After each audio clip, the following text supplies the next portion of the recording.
Assalamualaikum warahmatullahi wabarakatuh. Pada kesempatan kali ini, saya akan memaparkan yaitu konsep dasar dalam pengujian hipotesis. Table of content yang pertama itu ada statistika dan penelitian. Yang kedua, 3 bentuk rumusan hipotesis. Yang ketiga, taraf kesalahan dalam pengujian hipotesis. Yang keempat, 2 kesalahan dalam pengujian hipotesis. Yang pertama, statistik dan penelitian. Statistik dan penelitian. Dalam statistik, hipotesis dapat diartikan sebagai pernyataan statistik tentang parameter populasi. Statistik adalah ukuran-ukuran yang dikenakan pada sampel. X sama dengan rata-rata, S sama dengan simpangan baku, S kuadrat sama dengan varian, dan R sama dengan koefisien korelasi. Dan parameter adalah ukuran-ukuran yang dikenakan pada populasi. P sama dengan rata-rata, A sama dengan simpangan baku, O0, S kuadrat sama dengan varians, P sama dengan koefisien korelasi. Dengan kata lain, hipotesis adalah taksiran terhadap parameter populasi melalui data-data sampel. Penelitian yang didasarkan pada data populasi atau sampling total atau sensus dengan tidak melakukan pengujian hipotesis statistik dari sudut pandang statistik disebut dengan penelitian deskriptif. Terdapat perbedaan mendasar pengertian hipotesis menurut statistik dan penelitian. Dalam penelitian, hipotesis diartikan sebagai jawaban sementara terhadap rumusan masalah penelitian. Rumusan masalah tersebut bisa berupa pernyataan tentang hubungan dua variabel atau lebih, perbandingan, atau variabel mandiri. Di sini terdapat perbedaan lagi pengertian deskriptif dalam penelitian dan dalam statistik. Seperti telah dikemukakan, deskriptif dalam statistik adalah penelitian yang didasarkan pada populasi, sedangkan deskriptif dalam penelitian menunjukkan tingkat eksplanasi, yaitu menanyakan tentang variabel mandiri, tidak dihubungkan dan dibandingkan. Contoh, seberapa tinggi disiplin kerja pegawai negeri, dan lain-lain. Dengan demikian, penelitian yang didasarkan pada data populasi pun dapat dirumuskan hipotesis dan mengujinya. Pengujian bisa pakai statistik deskriptif atau tanpa statistik. Nah, ini contoh hipotesis statistik. Dalam statistik dan penelitian terdapat dua macam hipotesis, yaitu hipotesis nol dan alternatif. Pada statistik, hipotesis nol diartikan sebagai tidak adanya perbedaan antara parameter dengan statistik, atau tidak adanya perbedaan antara ukuran populasi dan ukuran sampel. Dengan demikian, hipotesis yang diuji adalah hipotesis nol, karena memang peneliti tidak mengharapkan adanya perbedaan data populasi dengan sampel. Selanjutnya, hipotesis alternatif adalah lawannya hipotesis nol, yang berbunyi adanya perbedaan antara data populasi dengan data sampel. Secara ringkas, hipotesis dalam statistik merupakan pernyataan statistik tentang parameter populasi, sedangkan hipotesis dalam penelitian merupakan jawaban sementara terhadap rumusan masalah pada suatu penelitian. Dalam penelitian, hipotesis nol juga menyatakan tidak ada, tetapi bukan tidak adanya perbedaan antara populasi dan data sampel, tetapi bisa berbentuk tidak adanya hubungan antara satu variabel dengan variabel lain. Tidak adanya perbedaan antara satu variabel atau lebih pada populasi atau sampel yang berbeda, dan tidak adanya perbedaan antara yang diharapkan dengan kenyataan pada satu variabel atau lebih untuk populasi atau sampel yang sama. Diharapkan pembaca dapat membedakan pengertian hipotesis dalam statistik dan penelitian. Untuk selanjutnya, bila nanti ditanyakan hipotesis, maka data yang dianalisis tentu data sampel, bukan data populasi. Yang kedua yaitu 3 bentuk rumusan hipotesis. Menurut tingkat eksplanasi hipotesis yang akan diuji, maka rumusan hipotesis dapat dikelompokkan menjadi 3 macam, yaitu hipotesis deskriptif pada satu sampel atau variabel mandiri, dan ada komparatif, dan yang terakhir hubungan. Yang pertama ada hipotesis deskriptif, merupakan dugaan tentang nilai suatu variabel mandiri, tidak membuat perbandingan atau hubungan. Sebagai contoh, bila rumusan masalah penelitian sebagai berikut ini, maka hipotesis yang dirumuskan adalah hipotesis deskriptif. Contohnya, seberapa tinggi daya tahan lampu merek X? Seberapa tinggi produktivitas padi di Kabupaten Klaten? Berapa lama daya tahan lampu merek A dan B? Seberapa baik gaya kepemimpinan di lembaga X? Dari 3 pernyataan tersebut, antara lain dapat dirumuskan hipotesis seperti berikut. Yang pertama, daya tahan lampu merek X sama dengan 800 jam. Produktivitas padi di Kabupaten Klaten sama dengan 8 ton. Daya tahan lampu merek A sama dengan 450 jam dan merek B 600 jam.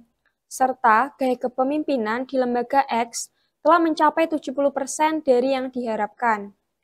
Dalam perumusan hipotesis statistik, antara hipotesis nol dan hipotesis alternatif selalu berpasangan. Bila salah satu ditolak, maka yang lain pasti diterima, sehingga dapat dibuat keputusan yang tegas, yaitu kalau HO ditolak, pasti HA diterima. Hipotesis statistik dinyatakan melalui simbol-simbol.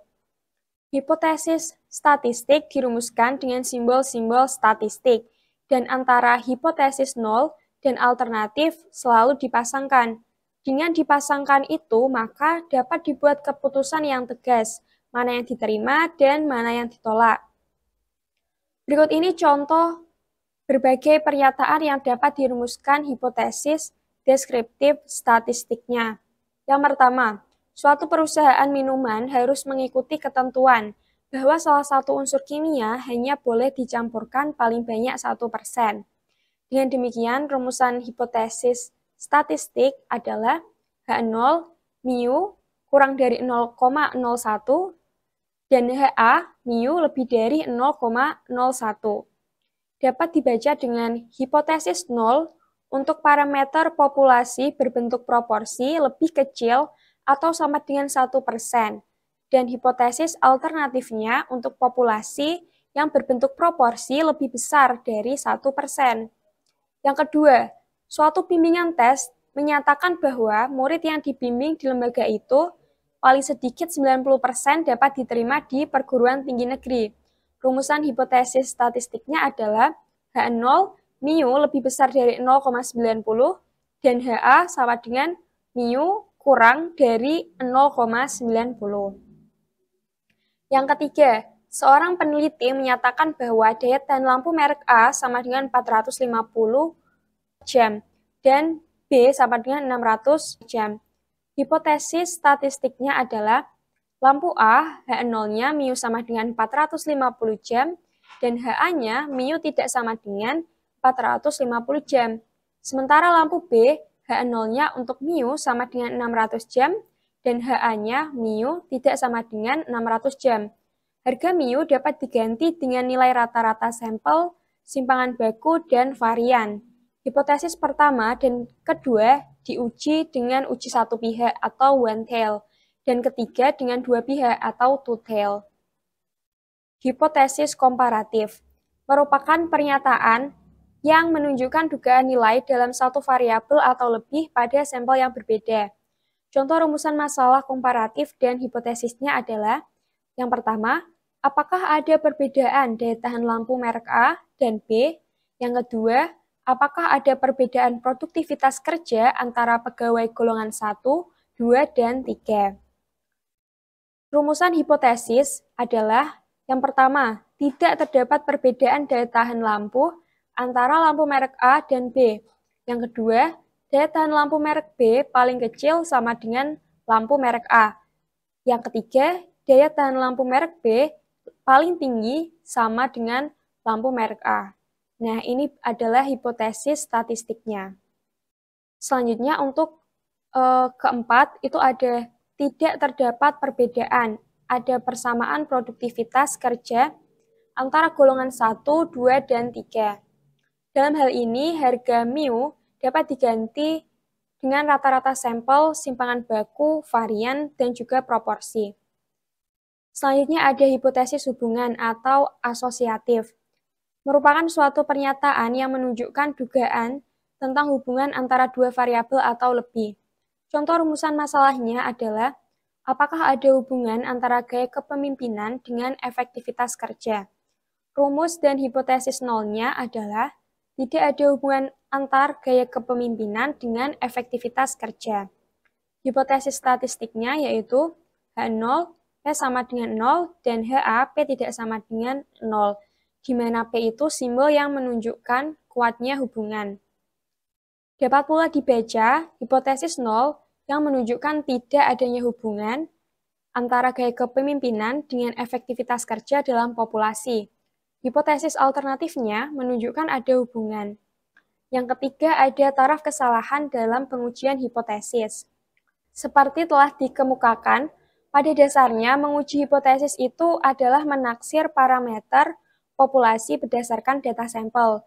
Terdapat dua cara menaksir, yaitu yang pertama, point estimate dan interval estimate atau sering disebut confidence interval. Yang pertama ada point estimate atau titik taksiran adalah suatu taksiran parameter populasi berdasarkan suatu nilai data sampel. Sedangkan interval estimate atau taksiran interval adalah suatu taksiran parameter populasi berdasarkan nilai interval data sampel. Saya berhipotesis atau menaksir bahwa daya tahan kerja orang di Indonesia itu 10 jam per hari. Hipotesis ini disebut point estimate karena daya tahan kerja orang Indonesia ditaksir melalui satu nilai, yaitu 10 jam per hari. Bila hipotesisnya berbunyi daya tahan kerja orang Indonesia antara 8 sampai dengan 12 jam per hari, maka hal ini disebut interval estimate. Nilai intervalnya adalah 8 sampai dengan 12 jam. Menaksir parameter populasi yang menggunakan nilai tunggal atau point estimate akan mempunyai resiko kesalahan yang lebih tinggi dibandingkan dengan yang menggunakan interval estimate. Menaksir daya tahan kerja orang Indonesia 10 jam per hari akan mempunyai kesalahan yang lebih besar bila dibandingkan dengan nilai taksiran antara 8 sampai dengan 12 jam. Makin besar interval taksirannya, maka akan semakin kecil kesalahannya. Menaksir daya tahan kerja orang Indonesia 6 sampai 14 jam per hari akan mempunyai kesalahan yang lebih kecil bila dibandingkan dengan interval taksiran 8 sampai 12 jam. Untuk selanjutnya, kesalahan taksiran ini dinyatakan dalam peluang yang berbentuk prosentase. Menaksir daya tahan kerja orang Indonesia dengan interval antara 6 sampai dengan 14 jam per hari akan mempunyai prosentase kesalahan yang lebih kecil bila digunakan interval taksiran 8 sampai dengan 12 jam per hari. Biasanya dalam penelitian kesalahan taksiran ditetapkan terlebih dahulu, yang digunakan adalah 5% dan 1%. Daerah taksiran dan kesalahannya dapat digambarkan seperti gambar 4.2 berikut ini. Dari gambar 4.2 tersebut dapat diberi penjelasan seperti berikut. Yang pertama, daya tahan kerja orang Indonesia ditaksir 10 jam per hari. Hipotesis ini bersifat point estimate, tidak mempunyai daerah taksiran. Kemungkinan kesalahannya tinggi, misalnya 100%. Yang kedua, daya tahan kerja orang Indonesia 8 sampai dengan 12 jam per hari. Terdapat daerah taksiran. Yang ketiga, daya tahan kerja orang Indonesia antara 6 sampai dengan 14 jam per hari. Daerah taksiran lebih besar dari nomor 2, sehingga kemungkinan kesalahannya juga lebih kecil daripada nomor 2, misalnya 1%. Jadi makin kecil taraf kesalahan yang ditetapkan, maka interval estimate-nya semakin lebar, sehingga tingkat ketelitian taksiran akan semakin rendah. Yang keempat, yaitu dua kesalahan dalam pengujian hipotesis. Dalam menaksir parameter populasi berdasarkan data sampel, kemungkinan akan terdapat dua kesalahan. Yang pertama, kesalahan tipe 1 adalah suatu kesalahan bila menolak hipotesis 0 yang benar. Dalam hal ini, tingkat kesalahan dinyatakan dengan alfa. Yang kedua, kesalahan tipe 2 adalah kesalahan bila menerima hipotesis yang salah. Tingkat kesalahan untuk ini dinyatakan dengan beta. Berdasarkan hal tersebut, maka hubungan antara keputusan menolak atau menerima hipotesis dapat digambarkan seperti gambar berikut ini. Nah, dari tabel tersebut dapat dijelaskan sebagai berikut. Yang pertama, keputusan menerima hipotesis nol yang benar, berarti tidak membuat kesalahan. Yang kedua, keputusan menerima hipotesis nol yang salah, berarti terjadi kesalahan tipe 2. Dan yang ketiga, membuat keputusan menolak hipotesis nol yang benar, berarti terjadi kesalahan tipe 1. Yang keempat, keputusan menolak hipotesis nol yang salah, berarti tidak membuat kesalahan. Tingkat kesalahan ini selanjutnya dinamakan level of significance atau tingkat signifikansi. Dalam prakteknya, tingkat signifikansi telah ditetapkan oleh peneliti terlebih dahulu sebelum hipotesis diuji. Biasanya tingkat signifikansi yang diambil adalah 1% dan 5%. Suatu hipotesis terbukti dengan mempunyai kesalahan 1%. Berarti bila penelitian dilakukan pada 100 sampel yang diambil dari populasi yang sama, maka akan terdapat satu kesimpulan salah yang dilakukan untuk populasi. Dalam pengujian hipotesis, kebanyakan digunakan kesalahan tipe 1, yaitu berapa persen kesalahan untuk menolak hipotesis nol yang benar. Nah, ini ada beberapa soal latihan yang dapat dikerjakan.